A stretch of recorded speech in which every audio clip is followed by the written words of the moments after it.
manonona ny fiadanan'ny tompo amintsika rehetra indray ao anatin'izao fandarana fampaherezana izao, anatanteraka izany isika amin'ny alalan'ny vavaka. Jehovah Andriamanitro, manatim-pisaorana aminao izahay ny amin'ny fitantanana sy ny fiahiana ataonao eo aminay. Ankehitriny izay dia handray ny teny fampaherezana avy amin'ny teninao. Kaoka izany teninao izany amelombelona ny fanahinay, hitondra hery hiatrehanay izao fiainana izao. Dia meteza ianao Jesosy hamaly ny vavaka, fatononona sy angatahana amin'ny anaratsoanao izany. Amen. Ny fampaherezana ho antsika dia arak'izay voasoratry ny bokin'ny Matio toko 17 manomboka eo amin'ny 17 ka hatramin'ny 17 dia mitondra izao lohahevitra izao: ny nampandoavin'i Jesosy any Petera ny antsasaky ny sekely. Ovatritsika manontolo ny tena. Ary noho ny tonga tao Kapernaoma izy dia nankeo amin'ny Petera ka ny mpandray ny antsasaky ny sekely ka nanao hoe: moa ny mpampianatra anareo tsy mba mandoa antsasaky ny sekely va? Dia hoy Petera mandoa ihany izy. Ary raha vao tafiditra tao an-trano Petera dia nosakanan'i Jesosy teny izy ka nataony hoe: ahoana ny hevitrao ry Simona? Avy amin'iza moa no andraisan'ny mpanjaka ety an-tany fahatseranana sy volahetra? Avy amin'ny zanany va sa avy amin'ny olon-kafa? Ary Petera taminy: avy amin'ny olon-kafa. Dia ho kosa Jesosy: dia afaka ariny zanaka.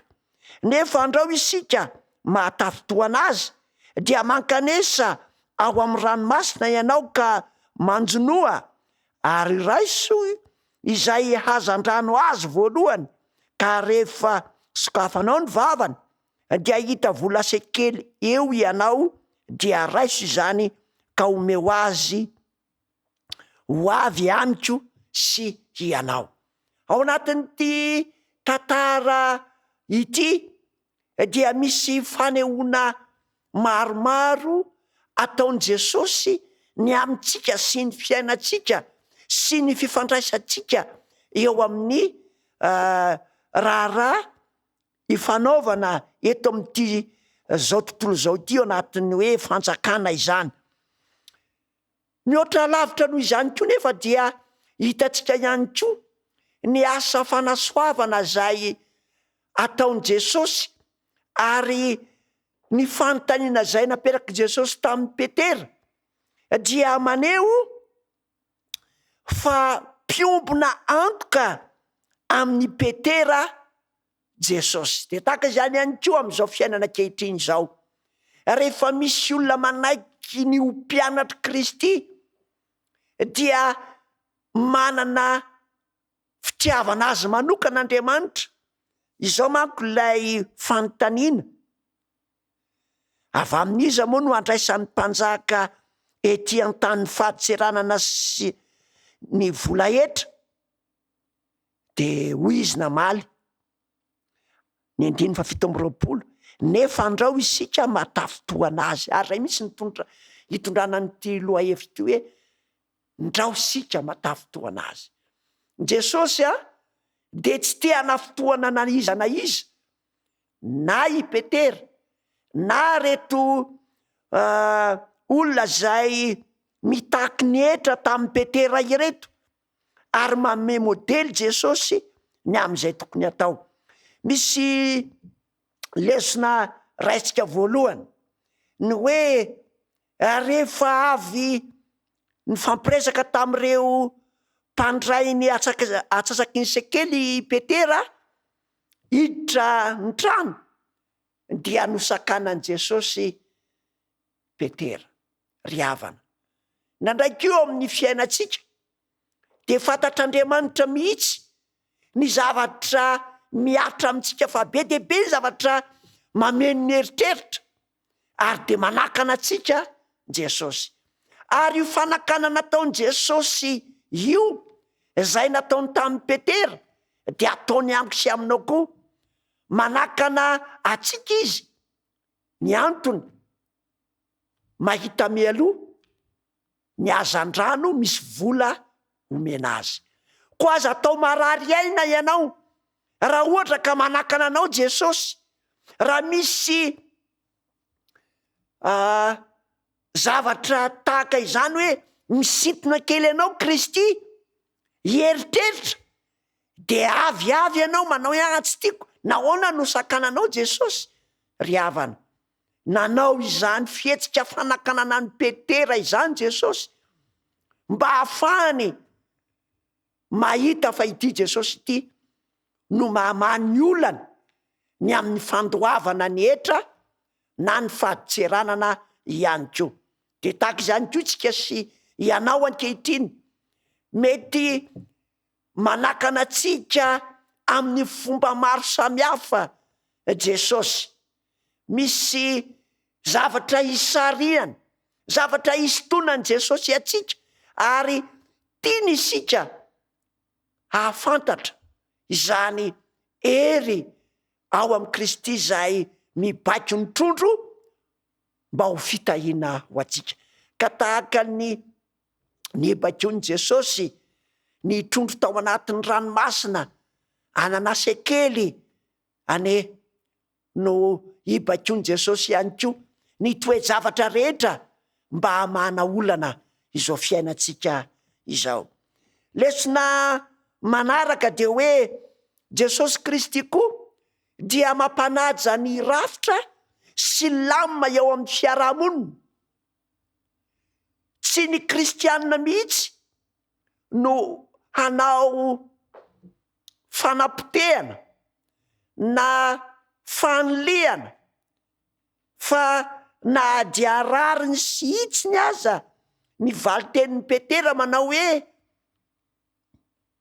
ny hafa no tokony handohetra fa ny zanaka tsy tokony handohetra, de mametraka ny tenany ho zanaky ny mpanjaka, ary mpanjaka ny lanitra mihitsy ny Jesosy Kristy, kanefa dia nandony hetra. Ka engane ny kristianina rehetra dia hahatanteraka ny edidiny eo anivon'ny tany sy ny fanjakana, fa tsy azo atao ny mandika ny rafitra, fa hoy Jesosy Kristy hoe sao de matafotoana azy tsika, fa tsy mety fandana mandohetra. Lesona faharongeza be izay hoe Jesosy dia mampanaja ny rafitra sy ny fitantanana eo amin'ny lamina ara-piarahamonina, ary mandra-piavin' Jesosy Kristy dia tokony hanaja izany rafitra sy lamina aperaky ny fitantanana izany isika. Raha sanatry izany isika tsy manaja ireny, dia manao izay matafotoana araka ny tenin'i Jesosy. Ny lesona fahatelo dia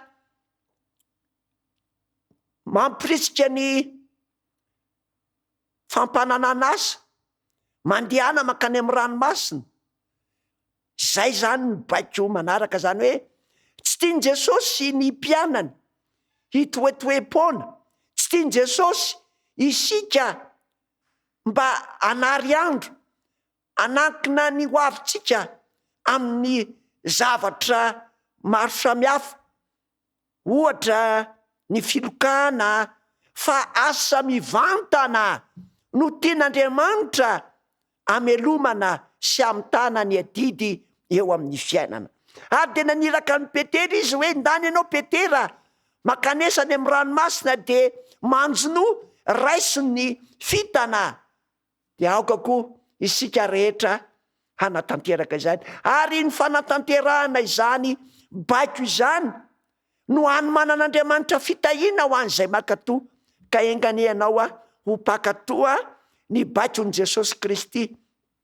Marina fa ny tany mena tsy mirehatra, kanefa kosa rehefa manaky-po amin'ilay manana ny fahaiza-manao rehetra ianao de Jesosy Kristy, dia hain Jesosy Kristy ny mametraka vola ao anatin'ny vavany trondro, ary dia mihoatra lavitra noho izany ihany koa ankehitriny fa amin'ny alalan'ny asa zay ataotsika no hanomezan'Andriamanitra fitahiana ho atsika.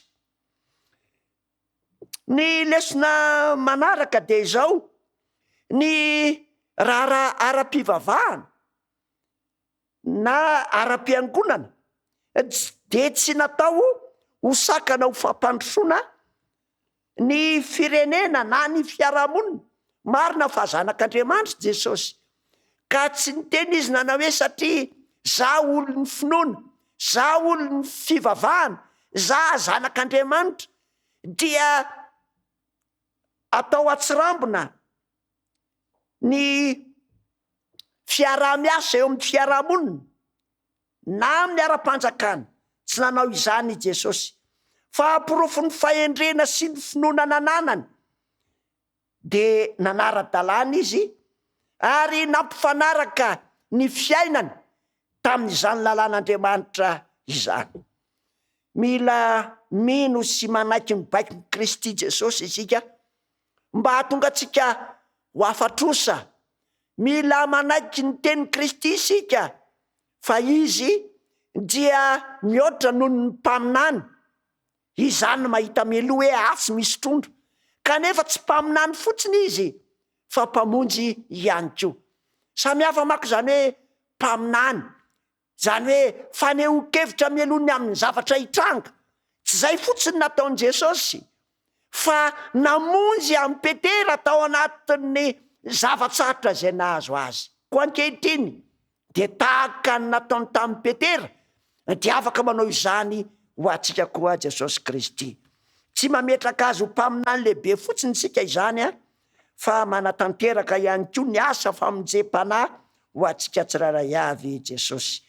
Ary ny asa fanakanana sy ny fisareny antsika manokana dia hahatonga antsika hiompana eo amin'ny famonjena izay efa nofinidiny ho atsika. Hivavaka isika. Misaotra anao zay tompo malalo no ny nanomezanao anay ny oam-piainana masina tokony ho arahanay. Aoka tompo malalo ho maminay ny fiarahana aminao, ary misaotra anao izahay satria manaiky ho mpiombonantoka miaraka aminay ianao, ary zay miaraka aminao dia tsy maty antoka fa mahazo fitahiana be dia be. Aoka tompo malalo, tsy ny fitahiana no amikiranay aminao fa ny fitiavanao sy ny famonjenao, izany no ho maminay indrindra, ary dia ho sitrakay ny ankatosy ny anaja ny rafitra rehetra izay napetraka ao mba hivelomanay.